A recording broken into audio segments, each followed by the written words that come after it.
इन्होंने केवल आपको गुमराह किया जाता है टीवी चैनलों के माध्यम से कि भैया अमेंडमेंट करने को भी सरकार तैयार है। अमेंडमेंट केवल 2 बिलों पर हो रहे थे, तीसरे बिल पे अमेंडमेंट नहीं हुआ। तीसरे बिल पे तरमीम इन्होंने नहीं की, जो इन्होंने एसेंशियल कमोडिटी, आप कहते हैं जितना मर्जी स्टॉक कर लीजिए। अरे भैया क्या मतलब है इस चीज़ का, जितना मर्जी स्टॉक करने का मतलब है इन्फ्लेशन, महंगाई की तरफ आप सीधा इशारा कर रहे हैं। प्याज देख लीजिए, ये किसानों के खेतों में से 5 रुपए 10 रुपए प्याज जाता है और यही किसान 100 रुपए खरीदता है। कितनी शर्म की बात है। कल के बजट में इन्होंने इस चीज़ को हटा दिया है कि किसान कितने ज़्यादा सुसाइड करते हैं। कल बजट में ये चीज़ नहीं आई है कि कितने किसान सुसाइड करते हैं। तो देखिए कितनी, इससे ज़्यादा क्या शर्म की बात हो सकती है।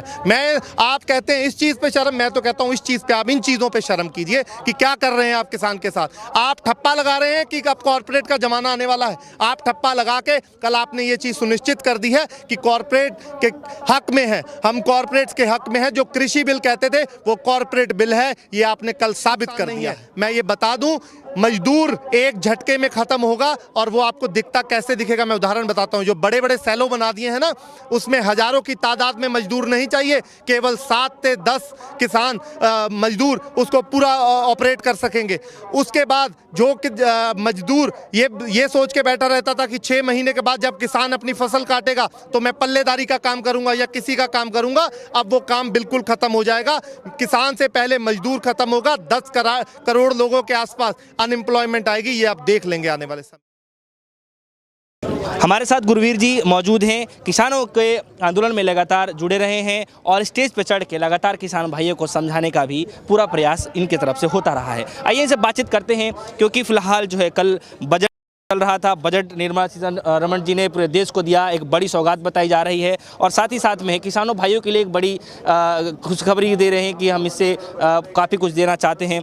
तो कैसे आप देखते हैं कि फ़िलहाल जो है लगभग 1.5 महीने होने को हो गए हैं इस आंदोलन में, अभी तक कुछ समझ में नहीं आ रहा है। देखिए मैं एक क्लियर चीज़ बताता हूँ, कल जो इन्होंने बजट पेश किया है उसमें ये इन्होंने बता दिया है। पहले जो लोग कहते थे लोग कि ये चीज़ें बेच रहे हैं, उस बजट में इन्होंने क्लियर कर दिया है प्राइवेटाइजेशन किस तरीके से आएगा। प्राइवेटाइजेशन इन्होंने कहा कि अब जो तेल है, वो जो किसान डीजल लेता है वो महंगा होगा, और मैं क्लियर इन सिंपल शॉर्ट वर्डों में बताता हूं। साथ ही में इन्होंने कहा कि वो तेल के साथ जो ट्रैक्टर लेता है किसान, जो फार्मिंग इंप्लीमेंट्स हैं वो भी महंगे होंगे। साथ में और चीज़ों में इन्होंने कहा कि प्राइवेटाइजेशन को बहुत ही बढ़ोतरी दी जाएगी उसी के साथ। इन मतलब बजट में इन शॉर्ट ये फ्रेम वर्ड्स हैं जो इन्होंने, जिस तरीके से इन्होंने बजट तैयार किया है।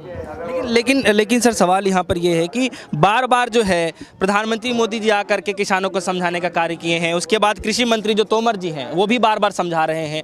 अब तो जब बजट सत्र चलाया जा रहा है उसके दौरान भी किसानों को समझाया जा रहा है कि आपका जो MSP है वो जारी रहेगा पहले की तरह, उसमें घबराने की बात नहीं है। देखिए मैं एक चीज़ कहता हूँ, ये जो मंत्री हैं और ये जो ऊपर जो बैठे हैं ना, इनको अभी ये चीज़ समझ नहीं आ रही कि आप, मैं तो कहता हूँ 5 दिन आके हम आपकी काउंसलिंग करेंगे। आप भी तोते की तरह रटते ना गए वहाँ तक बैठ के कि ये कानून जो आपने बनाए हैं वो किसान विरोधी हैं। अगर आपके ये मंत्री हैं, अगर इन्हें समझाना आता है आप समझाइए ना। आपने पीछे ब्यूरोक्रेट्स बैठाए हैं, आप मीटिंग करते हैं, तमाम वहाँ पे ब्यूरोक्रेट्स एक से एक आपने वहाँ पे दिमाग ब्रेन बिठा रखा है इंडिया का। पर मैं आपको क्लियर ये चेतावनी के तौर पे कहना चाहता हूँ, आज 70 दिन हो गए हैं किसान को यहाँ बैठे। साल 2 साल 3 साल भी बैठना पड़ा तो किसान यहाँ डट के तब तक वापस नहीं जाएगा, 3 कानून वापस नहीं होंगे और MSP जब तक गारंटेड ही नहीं होगा। और मैं एक चीज़ और आपके चैनल के माध्यम से कहना चाहता हूँ, उत्तर प्रदेश और उत्तराखंड के किसान को MSP नहीं मिलती थी आज तक, पंजाब और हरियाणा के किसान को MSP मिलती थी और मिलती है अब तक। अब ये हालत हो गई है कि अगर हमारे यूपी और उत्तराखंड का किसान ये चीज़ नहीं समझता कि 3 कानूनों के साथ MSP भी गारंटेड हो और तभी हमारी जीत होगी। अगर 3 कानून रद्द हो जाते हैं, अच्छी बात है, बहुत अच्छी बात है। अगर आप MSP गारंटेड नहीं होती तो यूपी और उत्तराखंड के किसान की जीत नहीं हुई है। जीत तभी होती है जब आपके MSP गारंटेड और प्राइवेट प्लेयर्स के क्लॉज बनाए जाएं उसमें कि आप खरीदेंगे, और उसमें साथ में क्लॉज के साथ ये भी चीज़ सुनिश्चित की जाए कि एक एक दाना खरीद की गारंटी दी जाए उसमें। ये और 23 फसलों के पूरे उसमें दाम लिखे होने चाहिए, कितना मॉइस्चर होता है, हर चीज़ आप बनाए ना। आप सर्वे कर देते हैं, आप तमाम लोग सड़कों का सर्वे करते हैं, पर इन चीज़ों का आप सर्वे करिए, इन पर आप आइए। अच्छा, एक चीज़ का और इसमें फोकस किया गया है कि कह रहे हैं कि सन 2022 तक जो है किसानों की आमदनी दोगुनी हो जाएगी। प्रधानमंत्री मोदी जी साफ तौर पे कह रहे हैं कि दिल में है हमारे किसान और उनका गांव। देखिए, मैं एक आपने प्रधानमंत्री जी की बात की तो मैं ये कहता हूं कि उन्होंने उस दिन कहा कि ध्वज जो था, फिर उस बात पर आता हूं, उन्होंने कहा कि हमारा देश शर्म से झुक गया है। अच्छी बात है, हमें भी इस चीज़ का बहुत बुरा लगता है। आप उन्हें पकड़िए, जो वो वहाँ पर लोग शरारती तत्व हमारे बीच में आए थे, आप उन्हें पकड़िए, सजा दीजिए, हमें कोई दिक्कत नहीं है। पर आप इस पे भी शर्म करिए ना कि 70-80 साल 90 साल का किसान यहाँ पर बैठा, इस बात पे आपको शर्म नहीं आती? आप लाइव होके आप कह देते हैं बहुत अच्छी तरीके से कि देश को शर्म आती है। आप शर्म करिए, आप यहाँ आएंगे, हो सकता है उससे ज़्यादा शर्म आए आपको इन चीज़ों देख के। किसान जो अन्नदाता है, कहने को अन्नदाता है, कृषि प्रधान देश इस देश को कहते हैं, पर हमारा देश का किसान कैसे आज रोडों पर बैठा है, ये आज तमाम चैनल दिखा रहे हैं आपको किस तरीके से। अच्छा, एक चीज़ इस बिल में ये भी बताया जा रहा है, जो बजट पास किया गया है, कह रहे हैं कि अब किसान जो है आसानी से कर्ज ले सकता है। देखिए, इन्होंने साथ में कर्ज में ये भी बता दिया कि 16 लाख करोड़ रुपए किसानों का पूरा कर्ज जो इन्होंने बताया है, ठीक है, आसानी से कर्ज ले सकेगा। अरे भैया, आसानी से कर्ज नहीं, आप उसकी फसलों के दाम पूरे दीजिए।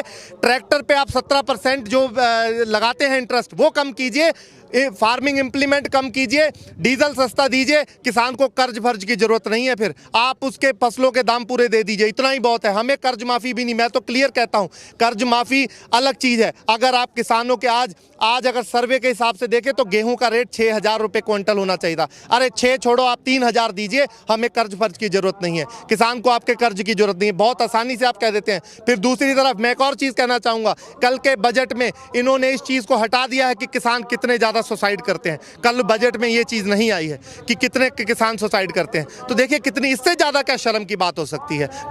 आप कहते हैं इस चीज़ पे शर्म, मैं तो कहता हूँ इस चीज़ पे, आप इन चीज़ों पे शर्म कीजिए कि क्या कर रहे हैं आप किसान के साथ। आप ठप्पा लगा रहे हैं कि अब कॉर्पोरेट का जमाना आने वाला है। आप ठप्पा लगा के कल आपने ये चीज़ सुनिश्चित कर दी है कि कॉर्पोरेट के हक में है, हम कॉर्पोरेट्स के हक में है। जो कृषि बिल कहते थे वो कॉर्पोरेट बिल है, ये आपने कल साबित कर दिया है। लेकिन 1 लाख करोड़ रुपए का जो है बुनियादी ढांचा बता रहे हैं कि किसानों के लिए हम पूरा परफॉर्मा तैयार कर रहे हैं, उनकी बेस जो है मजबूत होगी और एक बूस्ट लगेगा किसानों की क्षेत्र में। देखिए, कितनी चीज़ें लाए आज तक। जीएसटी, तब किसान कहता था किसान को वो चीज़ नहीं, मतलब हर चीज़ में जुमलेबाजी। अब किसान अच्छे दिन आने वाले हैं, अब वो आने वाला है, अब ये आने वाला है। अरे भैया, आप 7 साल में जो चीज़ नहीं कर पाए, अब आगे बाकी 2022 में क्या कर लेंगे आप उसमें। आप ग्राउंड रियलिटी पे आइए ना, देखिए किसान की दिक्कतें क्या है। आप आके यहाँ देखिए तो हमसे ज़्यादा एजुकेटेड, मैं तो इन किसान भाइयों को कहूँगा जो आके इनको एक एक चीज़ इनको पता है किसानी में क्या क्या दिक्कतें हैं। तो आप इन चीज़ों को ग्राउंड रियलिटी पर आएँ। फाइनली आप लोगों को इस बजट से कुछ मिला या नहीं? देखिए, किसान को इस चीज़ से, बजट से कोई फ़ायदा नहीं है। मैं तो कहता हूं किसान को क्लियर गवर्नमेंट जो है वो, उसको ये मैसेज जाना चाहिए कि 3 कानून वापस लीजिए। आप देखिए, आप कितनी चीज़ें हैं ना उसमें, कितने आप बदलाव कहते हैं कि उसमें अमेंडमेंट लाइए। अगर अमेंडमेंट लाना है ही उसका सही तरीका है तो मैं ये कहता हूं कि आप उसे हटा दीजिए ना, एक बिल नया ले आइए। असेंशियल कमोडिटीज़ बिल्कुल हटा दीजिए। इन्होंने अमेंडमेंट किए, मेरे तमाम किसान भाई भी और हज़ारों व्यूअर्स देख रहे होंगे, इन्होंने केवल आपको गुमराह किया जाता है टीवी चैनलों के माध्यम से कि भैया अमेंडमेंट करने को भी सरकार तैयार है। अमेंडमेंट केवल 2 बिलों पर हो रहे थे, तीसरे बिल पे अमेंडमेंट नहीं हुआ। तीसरे बिल पे तरमीम इन्होंने नहीं की, जो इन्होंने एसेंशियल कमोडिटी, आप कहते हैं जितना मर्जी स्टॉक कर लीजिए। अरे भैया, क्या मतलब है इस चीज़ का, जितना मर्जी स्टॉक करने का मतलब है इन्फ्लेशन, महंगाई की तरफ आप सीधा इशारा कर रहे हैं। प्याज देख लीजिए, ये किसानों के खेतों में से 5 रुपये 10 रुपये प्याज जाता है और यही किसान 100 रुपये खरीदता है। कितनी शर्म की बात है। आज प्रोड्यूसर जो प्रोडक्शन करता है और कंज्यूमर महंगे में खरीदता है, बीच का मिडिलमैन मुनाफा कमाता है। फिर आप कितना बड़ा जुमला छोड़ते हैं, इस बिल के साथ मिडिलमैन चला जाएगा। देखिए, मिडिलमैन नहीं जाएगा। आपकी सुषमा स्वराज संसद में खड़ी होकर ये चीज़ कहती है कि पहला एटीएम जो है वो उसका एटीएम जो किसान का होता है वो उसका आड़तिया है। आड़तिया, देखिए, आड़तिया किसान के लिए फ़ायदेमंद है। मैं आपको सोल्यूशन देता हूँ इस चैनल के माध्यम से। सोल्यूशन ये है, आपको आड़तिया हटाना है ना, पेट्रोल पंप का उदाहरण देता हूँ आपको। एक पंप पे 35 रुपये तेल मिलता है, एक पे 70 रुपये मिलता है, मान लीजिए उदाहरण के तौर पे। वहीं से दलाल शुरू हो जाएंगे, वहीं से दलाली शुरू हो जाएगी। जिस दिन आप एमएसपी गारंटेड कर देंगे, आप एमएसपी ऊपर से बोल देते हैं इस साल 1888, तभी हमारे घरों में एक बिचौलिया आ जाता है। बिचौलिया कहता है कि आपके 10 रुपये 20 रुपये मुनाफा दे के आपकी फसल खरीदूंगा। मैं ये कहना चाहता हूँ, आप एमएसपी जिस दिन गारंटेड कर देंगे, मिडिल मैन आपको भागते नजर आएंगे, एक मिडिल मैन नहीं रह जाएगा। ये इसका सबसे बड़ा सोल्यूशन है। फिलहाल अभी गरीब तबके के जो लोग हैं, किसान भाई हैं, उनके लिए कुछ नहीं मिला। देखिए, कुछ नहीं मिला। इस बिल के साथ ये चीज मैं एक और मैसेज देना चाहता हूं, मजदूर जो है, जो सोच रहा है मेरे पास खेती नहीं है या मेरे पास जमीन नहीं है, उसका कोई नुकसान नहीं है। मैं ये बता दूं, मजदूर एक झटके में खत्म होगा और वो आपको दिखता कैसे दिखेगा, मैं उदाहरण बताता हूं। जो बड़े बड़े सैलो बना दिए हैं ना, उसमें हजारों की तादाद में मजदूर नहीं चाहिए, केवल 7 से 10 किसान मजदूर उसको पूरा ऑपरेट कर सकेंगे। उसके बाद जो मजदूर ये सोच के बैठा रहता था कि 6 महीने के बाद जब किसान अपनी फसल काटेगा तो मैं पल्लेदारी का काम करूंगा या किसी का काम करूंगा, अब वो काम बिल्कुल खत्म हो जाएगा। किसान से पहले मजदूर खत्म होगा। 10 करोड़ लोगों के आसपास अनएम्प्लॉयमेंट आएगी, ये आप देख लेंगे आने वाले समय में। तो ये किसानों के आंदोलन में हैं, लगातार गुरमीत जी जुड़े रहे हैं, इनसे हम खासा बातचीत कर रहे थे। फिलहाल किसानों का आंदोलन है, लगातार जो संघर्ष है वो जारी है और इस बजट के बाद से जो है काफ़ी ज़्यादा जो है विश्वास जमा के बैठे, कुछ न कुछ तो नया निर्णय लिया जाएगा जो किसानों के हित में होगा। लेकिन बजट के बाद भी जो है किसान भाई नाराज ही नजर आ रहे हैं, कह रहे हैं इस बजट से जो है इनका कुछ फायदा नहीं हुआ, ना ही कुछ फायदे की उसमें बात की गई है। तो पूरा आंदोलन है अभी बरकरार है। यूपी बॉर्डर की तस्वीरें हम आपको लगातार दिखाते रहे हैं, लेकिन किसान भाई जो है लगातार यहाँ पे डटे हुए हैं और अपने संघर्ष की जो लड़ाई है वो लड़ रहे हैं। फिलहाल के लिए इतना ही। जुड़े रहिएगा हमारे साथ, देखते रहिएगा DSO न्यूज़। धन्यवाद।